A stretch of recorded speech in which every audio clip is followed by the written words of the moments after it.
কুরআনুল কারীমের মধ্যে সর্বপ্রথম যে আয়াত আল্লাহ তাআলা নাজিল করেছেন সেই আয়াত হচ্ছে সূরাতুল আলাকের প্রথম আয়াত, ইকরা বিসমি রাব্বিকাল্লাযী খালাক। ইকরা, আল্লাহ তাআলা জিবরিলের মাধ্যমে নবী করিম সাল্লাল্লাহু আলাইহি ওয়াসাল্লামকে বলেছেন আপনি পড়ুন। তো নবী করিম সাল্লাল্লাহু আলাইহি ওয়াসাল্লাম তখন পড়লেন। এই যে ইকরা শব্দটা আল্লাহ তাআলা বলেছেন, এই ইকরা শব্দ দ্বারা আল্লাহ তাআলা কি উদ্দেশ্য নিয়েছেন, কি বুঝাতে চেয়েছেন? আল্লাহ তাআলা কি ডাক্তারি পড়া পড়তে বলেছেন, নাকি ইঞ্জিনিয়ারিং পড়া পড়তে বলেছেন, নাকি বিজ্ঞান নিয়ে পড়াশোনা করতে বলেছেন? কোন পড়াশোনার কথা আল্লাহ তাআলা এখানে বলেছেন? এখানে আল্লাহ তাআলা ওই পড়াশোনার কথাই বলেছেন যেই পড়াশোনা করলে মানুষ আল্লাহ তাআলার সাথে সম্পর্ক কায়েম করতে পারবে এবং দুনিয়া থেকে সে যখন এই ক্ষণস্থায়ী জীবন থেকে সে যখন বিদায় গ্রহণ করবে এবং চিরস্থায়ী জীবনে যখন সে পদার্পণ করবে, তার চিরস্থায়ী জীবনটা কিভাবে সুখময় হবে, জান্নাতে কিভাবে সে সহজে বিনা হিসেবে যেতে পারবে, সেই পড়াশোনার কথা, সেই জ্ঞান চর্চার কথা আল্লাহ তাআলা কোরআনের মধ্যে বলেছেন। এখন প্রশ্ন হচ্ছে, প্রকৃতপক্ষে ডাক্তারি জ্ঞান, ইঞ্জিনিয়ারিং জ্ঞান, বিজ্ঞানিক জ্ঞান, যত ধরনের দুনিয়াবি জাগতিক শিক্ষা আছে, এটা শিখলে সমস্যা কি? ইসলাম জাগতিক শিক্ষার ক্ষেত্রে কোনো বাধা নিষেধ করেনি এবং সেটাকে ফরজে কেফায়া বলা হয়েছে এবং এটা মানুষের মৌলিক প্রয়োজন, এটা দরকার। একটা ডাক্তার ছাড়া সমাজ চলবে না, ইঞ্জিনিয়ার ছাড়া সমাজ চলবে না, একজন বিজ্ঞানী ছাড়া সমাজ চলবে না। প্রত্যেকেরই যার যার জায়গা থেকে ভূমিকার দরকার আছে, কিন্তু আমাদেরকে এর পাশাপাশি এই কথাও মনে রাখতে হবে, এটা ভুলে গেলে চলবে না। এই যে জাগতিক শিক্ষা, এই শিক্ষাটা আমার দুনিয়ার 50 থেকে 60 বছর বা 70 বছর বয়স, এই জীবনটার মধ্যে এটা কাজে লাগবে। কিন্তু যখন আমরা এই জীবন থেকে যখন বিদায় গ্রহণ করব, কোনো এক সময় তো বিদায়ের ঘন্টা বেজে যাবে প্রত্যেকের জীবনে। কে কখন দুনিয়া থেকে চলে যাব কেউ বলতে পারবো না। পরবর্তী জীবন যে আমার অনন্তকাল কাটাতে হবে, যেই কালের কোনো শুরু আছে শেষ নাই, সেটার অবস্থা কি হবে? আমি সেটার কতটুকু জ্ঞান অর্জন করেছি? দুনিয়াতে চলার জন্য তো দুনিয়াবি জ্ঞান অর্জন করলাম, দুনিয়ার ব্যবসা বাণিজ্য চাকরি বাকরি সবই করছি, দুনিয়াতে কিভাবে 4টা ডাল ভাত খেয়ে যাব, কিন্তু আখেরাতে যে চিরস্থায়ী লম্বা এক সফর রয়েছে যার কোনো শেষ নাই, অনন্তকাল থাকতে হবে, সেটার জন্য আপনি আর আমি কতটুকু প্রস্তুতি গ্রহণ করেছি, সেটার জন্য কতটুকু ইলম অর্জন করেছি? আজকে ডাক্তার হওয়া, জিপিএ 5 পাওয়া, গোল্ডেন 5 পাওয়া, বিসিএস ক্যাডার হওয়া, এগুলো আমাদের জীবনের, আমাদের ক্যারিয়ারের স্বপ্ন, যে এটাই আমার জীবনের সফলতা। আমি যদি বড় একজন ব্যবসায়ী হতে পারি, লক্ষ কোটি টাকার মালিক হতে পারি, এটাই আমার জীবনের সফলতা। আমি যদি একজন ডাক্তার হতে পারি, সরকারি ডাক্তার, এমবিবিএস, এফসিপিএস, এফআরসিএস, যেটাই বলি না কেন, আমি যদি একজন সরকারি কর্মকর্তা হতে পারি, তাহলে এটা আমার জীবনে অনেক বড় সফলতা। আমি যদি ইউরোপ গিয়ে নিজের জীবনটাকে উন্নত করতে পারি, একটা লাইফকে সেটেল করতে পারি, তাহলে আমার জীবনটা মনে হয় সফল হয়ে গেছে। এটাই কি জীবনের চূড়ান্ত সিদ্ধান্ত? এটাই কি জীবনের চূড়ান্ত ফয়সালা? তাহলে চূড়ান্ত ফয়সালা কোনটা? এরকম বহু ডাক্তার, ইঞ্জিনিয়ার অতীত হয়ে গেছে, যাদের এক সময় অনেক সুনাম সুখ্যাতি ছিল, আজকে তারা দুনিয়াতে নেই। তাহলে তাদের এই জীবনগুলো, জীবনের সমাপ্তিগুলো আমাদেরকে এই শিক্ষা দিয়ে যায় যে তোমরাও যদি এই শিক্ষা অর্জন করো, এটার একটা নির্ধারিত মেয়াদ আছে, এই মেয়াদ পর্যন্ত তুমি এটার সুফল ভোগ করবে। যখন তোমার জীবন থেকে প্রাণটা বের হয়ে যাবে, তখন বুঝে আসবে আখিরাত কি জিনিস, যদি ইলমে দ্বীন শিক্ষা না করো। তো নবী করিম সাল্লাল্লাহু আলাইহি ওয়াসাল্লাম এই হাদিসের মাধ্যমে ইন্নাল উলামা ওয়ারাসাতুল আম্বিয়া, যে নিশ্চয়ই উলামায়ে কেরামরা হচ্ছেন আম্বিয়া আলাইহিমুস সালামের ওয়ারিস, এটা এজন্য বলেছেন। হাদিসের পরবর্তী অংশের মধ্যে নবীজি সাল্লাল্লাহু আলাইহি ওয়াসাল্লাম বলেছেন, ওয়া ইন্নাল আম্বিয়া লাম ইউরিসু দিনারা ওয়ালা দিরহামা, আম্বিয়া, সমস্ত নবীরা তারা কখনোই উলামায়ে কেরামকে দিনার দিরহাম টাকা পয়সার ওয়ারিশ বানান নাই।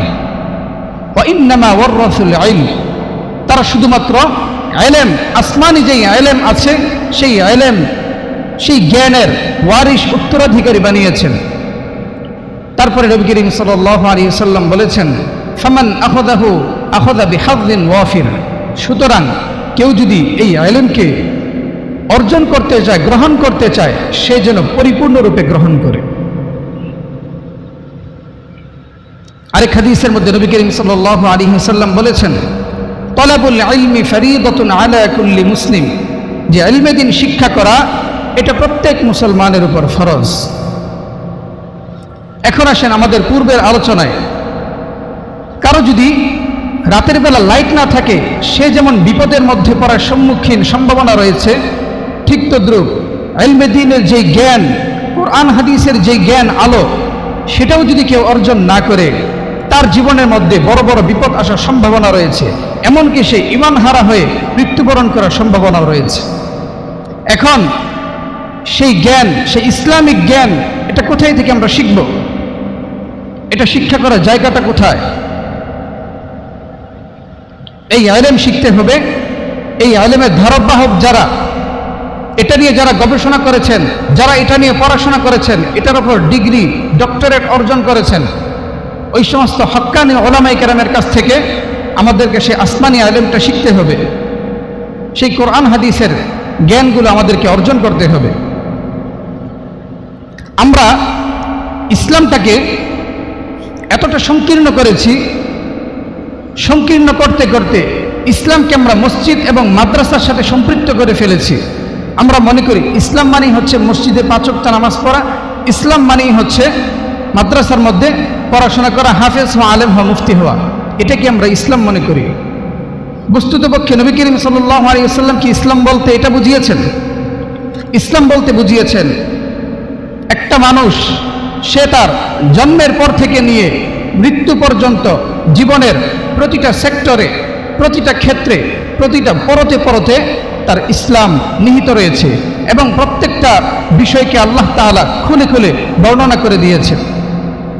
একটা বাচ্চা দুনিয়াতে আসার পর ইসলামের তার বিধান কি, সে বড় হওয়ার পর, প্রাপ্তবয়স্ক হওয়ার পর তার বিধান কি, যখন সে কর্মজীবী হবে তখন তার বিধান কি, সে ব্যাপারে ইসলাম কি বলে, যখন সে একজন গার্জিয়ান হবে, দায়িত্বশীল হবে, তখন তার দায়িত্ব কি, এই ব্যাপারে ইসলাম কি বলে।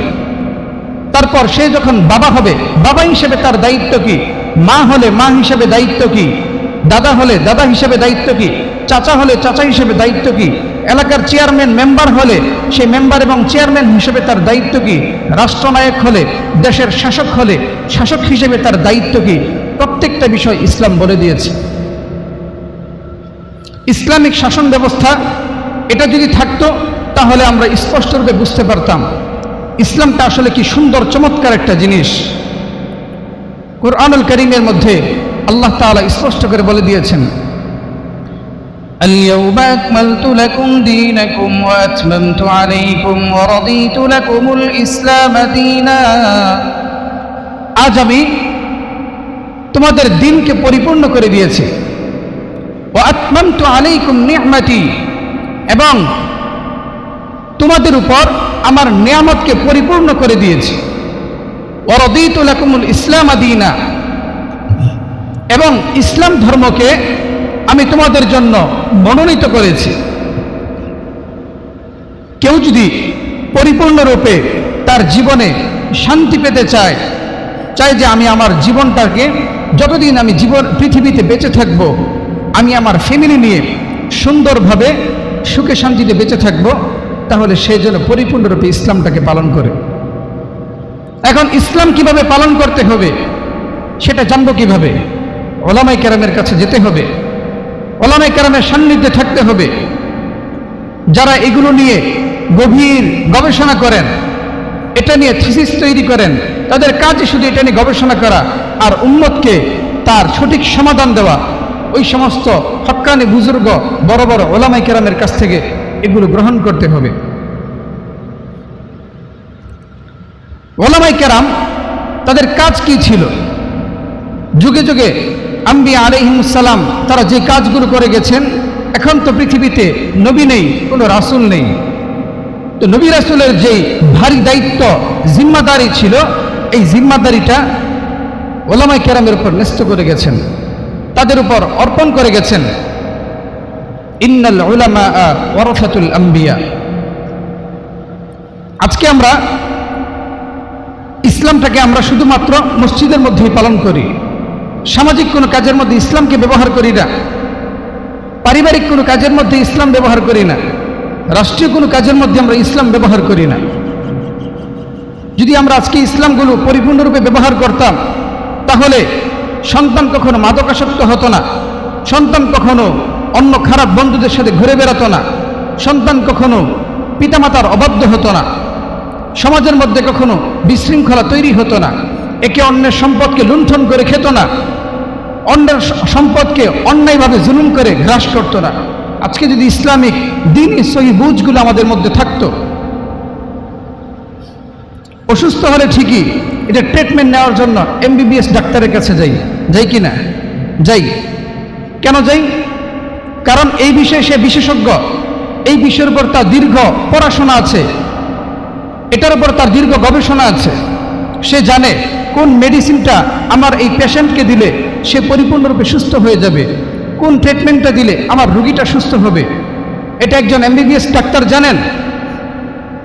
বাজার থেকে যখন কাপড় কিনি, দর্জির ভালো একটা দর্জির কাছে গিয়ে কাপড়টা বানাই, কেন? নিজেও তো কাইটা পারলে বানাইতে পারতাম না, কেন দর্জির কাছে যাই?